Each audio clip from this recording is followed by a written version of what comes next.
ठाकरेंच्या मेळाव्याच्या ठिकाणी यंदा चिखल आहे। उद्धव ठाकरे दसरा मेळाव्यातून चिखल फेकच करतात अशी टीका राहुल शेवाळे यांनी केली।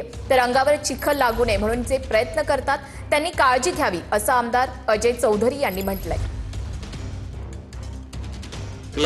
पूर्ण मैदान ते माकलेलं आहे आणि नेहमी त्यांनी 2-3 वर्षापासून बघाल तर चिखल फेकच त्या मैदानातून केलेली आहे। त्यामुळे उद्या शब्दांचं खाली तर जमिनीवर तर चिखल असणार आहेत आणि तोंडातून पण ते चिखल फेकच करणार आहेत आणि आरोप परत खोटं बोलणं, त्याचबरोबर शिव्या देणं आणि अर्वाच्य भाषा वापरणं हे त्या मेळाव्याच्या माध्यमातून अपेक्षा आहे। बाळासाहेबांचा जो ऐतिहासिक दसरा मेळावा होतो तो शिवतीर्थावरतीच होतो। उद्धवजींनी आतापर्यंत जे दसरा मेळावे घेतले ते शिवतीर्थावरतीच घेतले, त्यामुळे कोणाच्या सूचनांची आम्हाला गरज नाही आणि शिवसैनिकाला ऊन वारा पाऊस याची कधी तमा नसते। आम्ही ग्रासरूटवरती काम करणारे लोक आहोत। आजही गटारामध्ये फिरतोय, चिखलामध्ये फिरतोय आम्ही।